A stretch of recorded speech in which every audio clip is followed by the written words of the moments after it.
ನಿಸಾರ್ ಅಹಮದ್ ಅವರು ನಿಮ್ಮ ಪ್ರೊಫೆಸರ್ ಆಗಿದ್ರು, ಜೊತೆಗೆ ನಿಮ್ಗೆ ಹೀಗೆ ಹಲವಾರು ಕವಿಗಳ ಜೊತೆ ನಿಮ್ಮ ಒಡನಾಟ ಇರುತ್ತೆ. ಸೊ ಅದ್ರ ಬಗ್ಗೆ ನಿಮ್ಮ ಎಕ್ಸ್ಪೀರಿಯನ್ಸ್ ಶೇರ್ ಮಾಡೋದಾದ್ರೆ ನೀವು ತುಂಬಾ ನೆನ್ಪಿಟ್ಕೊಳ್ಳುವಂತ ತುಂಬಾ ಇದೆ, ತುಂಬಾ ಇದೆ. ಅದು ಬೆಳಗಾಗಿ ನಾನಿದ್ದು ಅಂತ ಒಂದು ಪುಸ್ತಕನೇ ಬರ್ದೀನಿ. ಅದರಲ್ಲಿ 15 ಜನ ಬೆಳಗಾಗಿ ನಾನಿದ್ರೆ ಯಾರನ್ನ ನೆನಿಬೇಕು ಅಂತ. ಅದು ರೈಟ್ ಫ್ರಮ್ ನರಸಿಂಹಾಚಾರ್ಯರು, ನರಸಿಂಹಸ್ವಾಮಿಗಳು, ಗೋಪಾಲಕೃಷ್ಣ ಅಡಿಗರು, ಜಿ ಎಸ್ ರುದ್ರಪ್ಪನವರು, ಚನ್ನವೀರ ಕಣಿವೆಯವರು, ಚಂದ್ರಶೇಖರ್ ಕಂಬಾರರು, ಲಕ್ಷ್ಮಣ ಭಟ್ರು, ಆಮೇಲೆ ಎಕ್ಕುಂಡಿಯವರು, ಹೀಗೆ ಭಾಳ ಮುಖ್ಯರಾಗಿ ನನ್ನ ಜೀವನದ ಮೇಲೆ, ನನ್ನ ಬದುಕಿನ ಮೇಲೆ ಪರಿಣಾಮ ಮಾಡಿದಂಥವ್ರು. ಅವ್ರ ಬಗ್ಗೆ ಎಲ್ಲ ಸುಂದರವಾದ ಚಿತ್ರಗಳು ಬರೆದೀನಿ. ಅವ್ರ ಸ್ವಭಾವ, ವ್ಯಕ್ತಿತ್ವ ಹೇಗಿತ್ತು, ಏನೇನು ಒಂದೊಂದು ಕೂಡ ನೀವು ಮರೆಯೋಕ್ಕೆ ಆಗಲ್ಲ ಅದನ್ನು ಓದ್ಬಿಟ್ರೆ. ನರಸಿಂಹಾಚಾರ್ಯ ಮನೆಗೆ ನಾನು ಹೋದ ಒಂದು ಸಣ್ಣ ಅನುಭವ ಹೇಳ್ತೀನಿ ನೋಡಿ.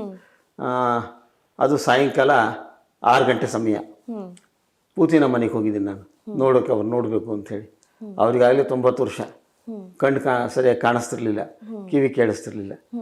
ಅವರು ಮನೆಗೆ ಹೋದಾಗ, ಈ ಜಯನಗರದಲ್ಲಿ ಮನೆ ಇತ್ತು, ಅವ್ರ ಮನೆ ಇರೋದು ಪೂರ್ವ ದಿಕ್ಕಿಗೆ ಬಾಗಿಲು. ಆದರೆ ಒಳಗಡೆ ಹೋದರೆ, ಮನೆ ಒಳಗಡೆ ಹೋದರೆ ಅವರು ಗೋಡೆ ಕಡೆ ಮುಖ ಮಾಡಿಕೊಂಡು ಕೂತ್ಕೊಂಡಿದ್ರು, ಪಶ್ಚಿಮಕ್ಕೆ ಮುಖ ಮಾಡಿ ಕೂತ್ಕೊಂಡಿದ್ರು. ಅವ್ರಿಗೆ ಕಣ್ಣು ಕಾಣಿಸ್ತಿರ್ಲಿಲ್ವಲ್ಲ, ಅದರಿಂದ ಬೈ ಮಿಸ್ಟೇಕ್ ಕೂತ್ಬಿಟ್ಟಿದ್ದಾರೆ ಅಂದ್ಬಿಟ್ಟು ನಾನು, ಸಾರ್ ಹೇಳಿ ಮೇಲೆ ಕುರ್ಚಿ ಸರಿ ಮಾಡ್ತೀನಿ, ನೀವು ಪಶ್ಚಿಮದ ಕಡೆ ಮುಖ, ಗೋಡೆ ಕಡೆ ಮುಖ ಮಾಡಿ ಕೂತ್ಕೊಂಡಿದ್ದೀರಾ. ನಾವು ಏನಪ್ಪ ಹಾಗೆ ನಾನು ತಪ್ಪಾಗಿ ಕೂತ್ಕೊಂಡಿದ್ದೀನಾ ಅಂದರು. ಹೌದು ಸಾರ್ ಅಂದೆ. ಅಲ್ವಾ, ನಮ್ಮ ಮನೆ ಪಶ್ಚಿಮದ ಕಡೆ ಗೋಡೆ ಇದೆ, ಆ ಪಶ್ಚಿಮದಲ್ಲಿ ಕೊನೆಯಲ್ಲಿ ಸೂರ್ಯ ಮುಳುಗ್ತಾ ಇದ್ದಾನೆ. ನಾನು ಸಾಯಂಕಾಲ 6 ಗಂಟೆ ಸೂರ್ಯನ ಧ್ಯಾನ ಮಾಡ್ತಾ ಇದ್ದೀನಿ. ಸೂರ್ಯನ ಕಡೆ ನೋಡ್ಬೇಕಲ್ವಾ, ನಾನು ನೋಡ್ತಾ ಕೂತ್ಕೊಂಡಿದ್ದೀನಿ, ಸರಿಯಾಗಿದ್ದೀನಯ್ಯ ನಾನು ಅಂತ.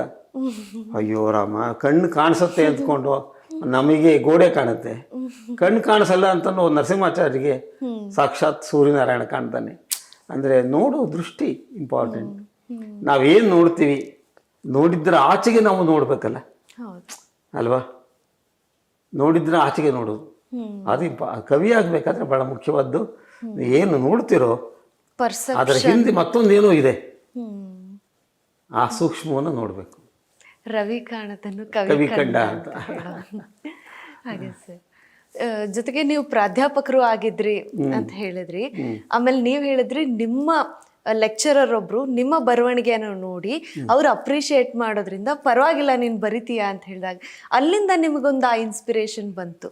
ಜೊತೆಗೆ ಅಂದ್ರೆ ಒಬ್ಬ ಲೆಕ್ಚರರ್ ಆಗಿ ಸ್ಟೂಡೆಂಟ್ಸ್ನ ಈ ರೀತಿಯಾಗಿ, ಎಸ್ಪೆಷಲಿ ಈ ರೀತಿ ಕವಿ ಆಗೋಕ್ಕಾಗ್ಲಿ, ಈ ಥರ ಆರ್ಟ್ ಫಾರ್ಮ್ಸ್ಗೆಲ್ಲ ಲೆಕ್ಚರ್ದು ಒಂದು ಇನ್ಸ್ಪಿರೇಷನ್ ಕರೆಕ್ಟ್ ಟೈಮ್ಗೆ ಇದು ಮಾಡೋದು, ಅದು ತುಂಬಾ ಇಂಪಾರ್ಟೆಂಟ್ ಆಗುತ್ತಲ್ಲ. ನನ್ನ ಹುಡುಗರನ್ನು ಭಾಳ ಪ್ರೀತಿಸ್ತಾ ಇದ್ದೆ, ನನ್ನ ಸ್ಟೂಡೆಂಟ್ಸನ್ನ. ಹಾಗಾಗಿ ಅವ್ರು ನನ್ನಿಂದ ಇನ್ಸ್ಪೈರ್ ಆದದ್ದು ಭಾಳ ಸಹಜ. ಅದು ಉದಾಹರಣೆ ಮಾತಿನಲ್ಲಿ ಮಾತಾಡೋದ್ರಲ್ಲಿ, ಆಮೇಲೆ ಬರವಣಿಗೆ ಮಾಡೋದ್ರಲ್ಲಿ, ಆಮೇಲೆ ಬೇರೆ ಬೇರೆ ಆರ್ಟ್ ಫಾರಮಲ್ಲಿ ಕೆಲಸ ಮಾಡಿದ್ದು, ನಾಟಕದಲ್ಲಿ, ಸಿನಿಮಾದಲ್ಲಿ. ನಾನು ಎಷ್ಟೋ ಜನ ಶಿಷ್ಯರು ಈಗ ತುಂಬ ಹೆಸರುವಾಸಿಯಾಗಿದ್ದಾರೆ. ಸೊ ಅದು ಕಾರಣ ನಾನೇನೆ. ಒಂದು ರೀತಿ ನನ್ನ ಇನ್ಸ್ಪಿರೇಷನಿಂದ ಅವರು ಆ ಥರ ಆಗ್ಲಿಕ್ಕಾಯ್ತು.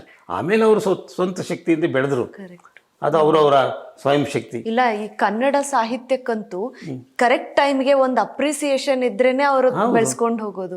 ಇಲ್ಲ ಅಂದ್ರೆ ಬರೀ ಮಾರ್ಕ್ಸ್, ಆ ಸಬ್ಜೆಕ್ಟ್ ಈ ಸಬ್ಜೆಕ್ಟ್ ಅನ್ಕೊಂಡಿದ್ರೆ. ನಾನು ಕಾಲೇಜಲ್ಲಿ ಕೆಲಸ ಮಾಡ್ಬೇಕಾದ್ರೆ 25 ಪುಸ್ತಕ ಪ್ರಿಂಟ್ ಮಾಡಿಸಿದೀನಿ, ಹುಡುಗರದು ಎಲ್ಲ, ನಮ್ಮ ಸ್ಟೂಡೆಂಟ್ಸ್ ಬರೆದಿರೋ ಪುಸ್ತಕಗಳು ನೀವು ಪ್ರಕಟ ಮಾಡಿಸಿ, ನಾನು ಪ್ರಕಟ ಮಾಡಿಸಿರೋದು ಕಾಲೇಜಿಂದ.